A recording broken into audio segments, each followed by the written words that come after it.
Good evening. Well, as you can see, I made some changes today.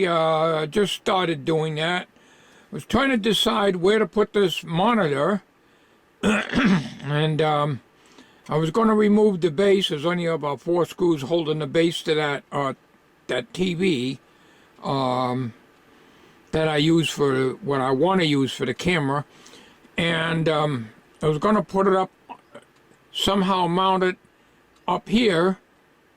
There are 4 screw holes in the back with metal inserts made for wall mount. I don't have the wall mount thing, but I can make a bracket and put it up there.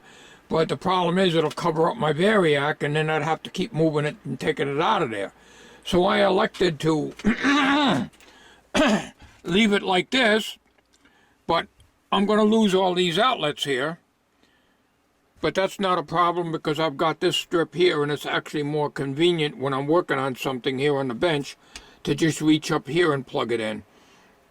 So I moved my RCA voltometer over to here, and the isolation transformer was the biggest issue. It sticks out so far on the bench. I wanted to get it in the corner. I had to remove that lamp, that flex lamp with the light, the magnifier. Temporarily, I put it in the other shed, but I may use it. But I had to get that block that it was mounted to out of there, and I was going to put this isolation transformer over here, but it would stick way out here. So originally I had it over here, and it sticks out over here. So it was awkward. So I decided to put the television here, so that when I'm working on something, when I do get the camera mounted to this thing, and I still haven't got any way to mount it to here, other than taping it, I'm not going to do that. So right now the TV can be used, and I got the input cable right here for the composite video, but at least when I'm sitting here at the bench, I can look straight ahead there, and I'll be able to work on some small stuff. So anyways, it's not done. I'm just trying. I spent about an hour trying to figure out how I want to do it before I actually went and did it, because there just isn't any room to put any more stuff here. But anyways, I have something I want to show you. And it's something that cannot be fixed because it's impossible to get a schematic for it. But I am going to open it up for you and show you what it is on the bench. I want to get you on a tripod, so hang on. This is something I got a while ago. Price wasn't too bad on it. And, well, the meter movement works, the battery indicator works, it's an analog of course, and the pilot light works, but it does not measure high resistance. It's an insulation tester in almost mint condition.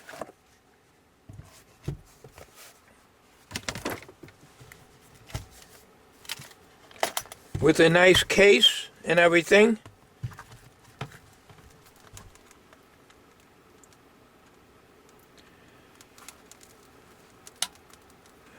Pilot light works.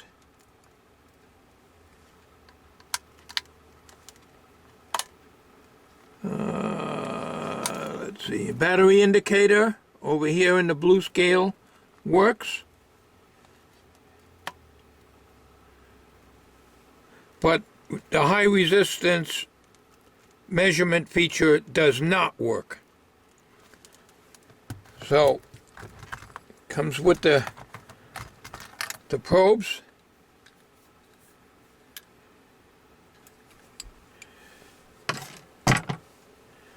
And the meter is in a nice little leatherette case.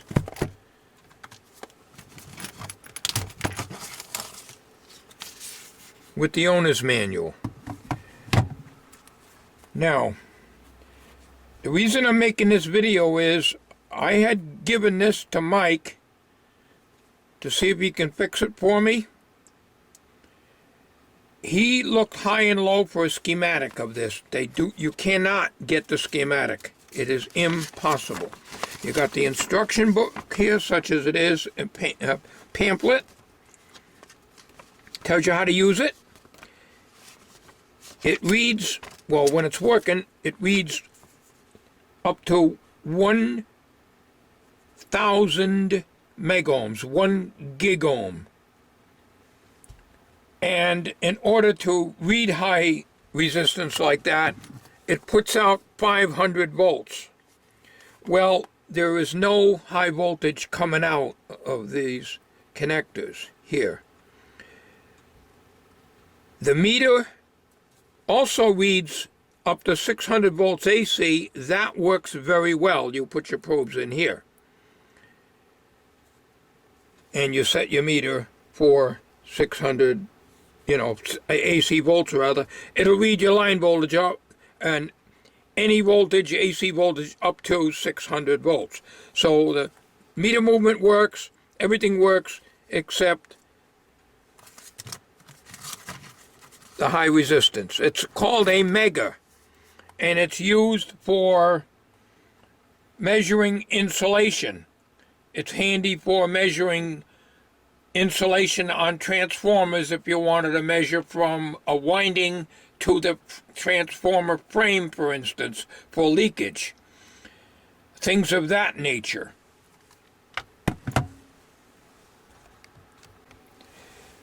We're going to take the back off. Now, Mike has already gone over this, and he says without a schematic, he cannot fix it because it has an IC chip in here with the top blown right off of it and no numbers on the IC chip. So, virtually impossible to get a schematic. I looked, absolutely no luck. All right, it takes 6 AA's. These are the battery symbol charts here. These batteries were in it when I got it. They all test good. Kind of a mismatch of Everready and, Rayovac, Now, Mike had this out, and my feeling is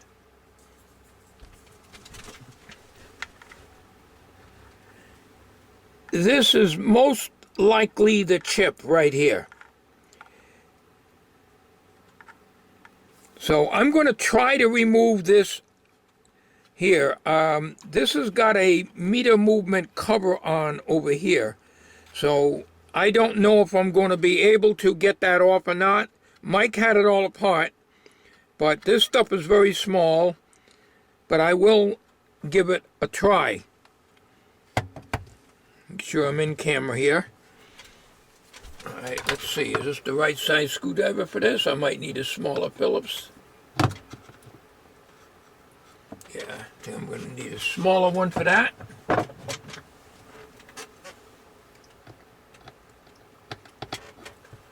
Well, you know why? I'm trying to go to a solder blob here.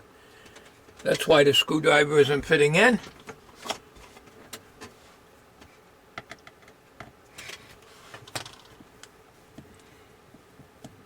You can't see the difference between a solder blob and a screw.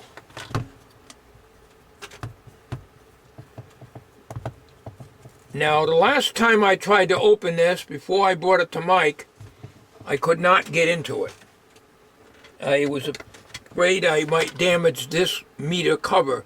It's a little, like, size of a quarter, maybe a little less, between a quarter and a nickel size of, like, plastic tape or something to cover up the meter movement. I lifted one corner of it up and you can see the deoscible movement in there. I do not want to ruin the meter. This will probably be sent to the ham auction. Story of my life. I ain't going to be making any money on that deal. So,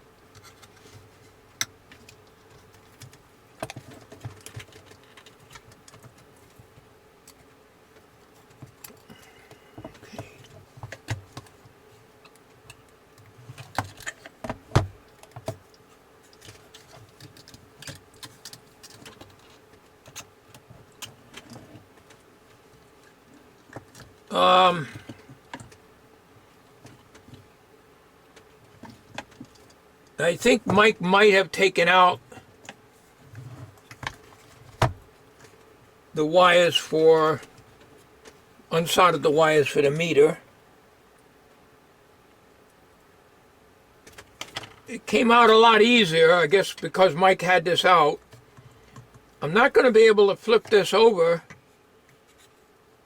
Let's say unsolder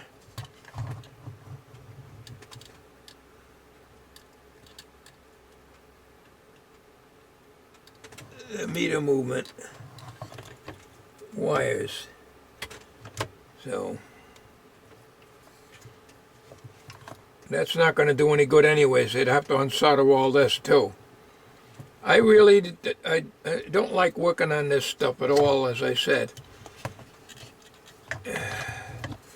So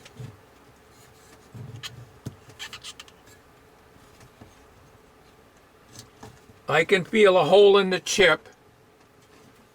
Let me try to get you close to this. There's the chip right there. Now I can't open this anymore because I got the battery wires here in the way.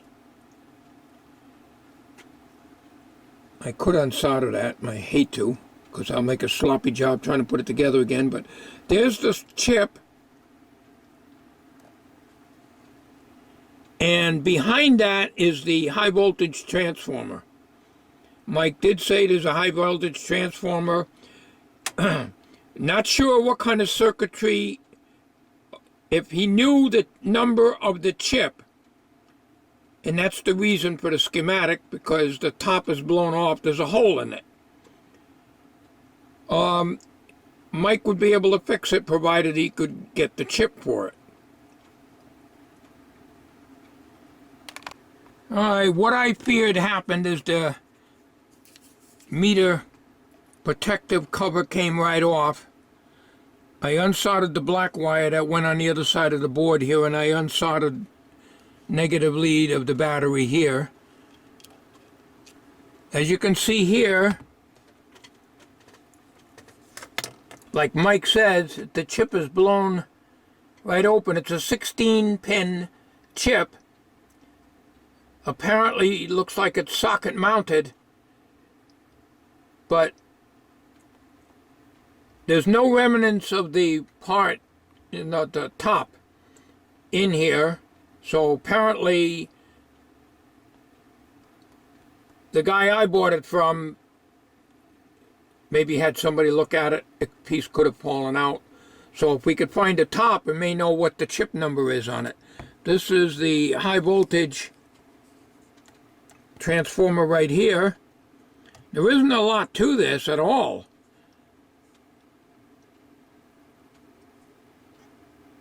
So, we have no idea what that is, but the reason I'm making this video is perhaps somebody out there may have worked on one of these. If they did, they may be able to help me, hopefully. Otherwise, this is going to be a donation to the ham auction. It'll be a donation, or yeah, I may try to sell it, make any price that I can get for it. It could go for as little as $1, or it could go as high as $10. I paid a lot more than $10 for it, but I don't think I paid too much for it. So once again, I'll get you a little closer look at the board overall here. Kind of like a scan here, so that you can see the components.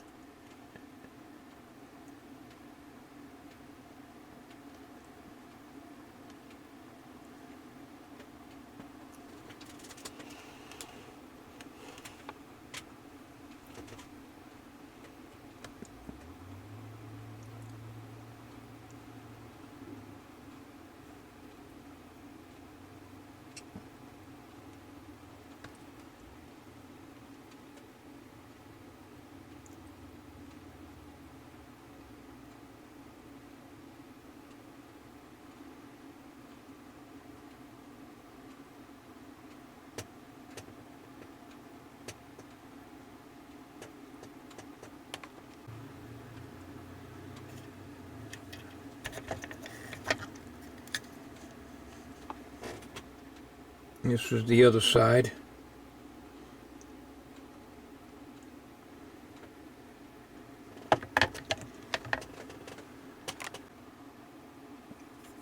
And I got that little battery cover on, but the stickiness is pretty well gone. And I had to make sure I had to put this black wire back on here. And this red wire there was a little notch in the plastic housing where that wire sunk down in, so you can snap the cover on. Probably a little bit of cellophane tape maybe over the top of this might be a good idea. As a matter of fact, I think that's what I'll do, or probably electrical tape just to go over the top of this. Now I'm going to put the screws back in it. I just checked and everything's working. The battery indicator's working and the power goes on. So I've soldered the wire back onto here again. Not a very good solder job, but that's the way it is. So I just wanted to show you this. Now let me get it all back together here again, and I'll come back on the video. Alright. Power indicator works. Push the switch down, the battery check works, so I didn't wreck it.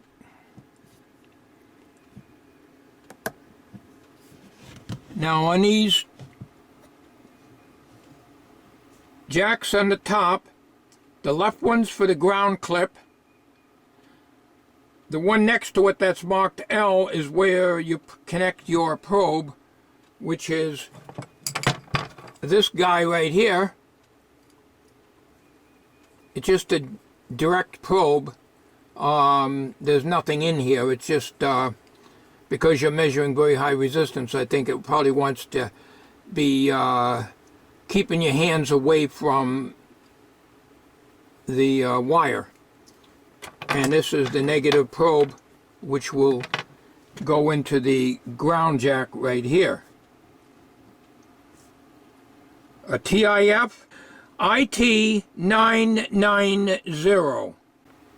These two jacks here, the red ones, that's where you measure your AC voltage, which will read up to 600 volts.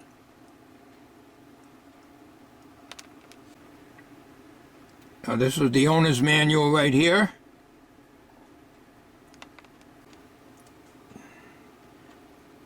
Not very hard to use. Gives you all the information you need except the schematic. If we had the schematic and the number of that 16-pin IC chip, may be able to fix this. But if you haven't got a part number, you can't do much about it.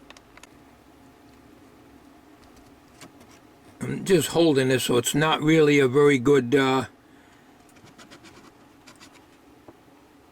way to show something.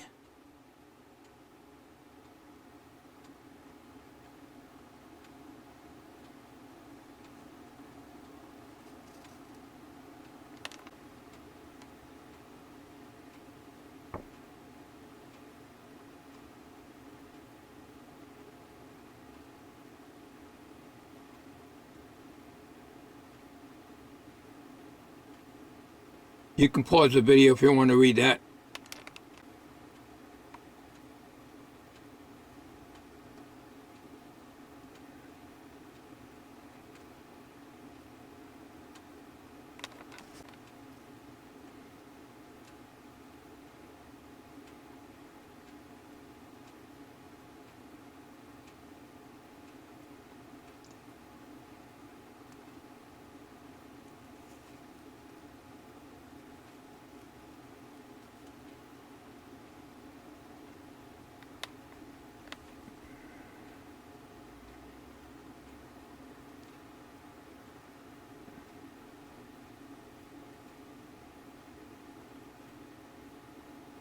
Okay, that's it, folks.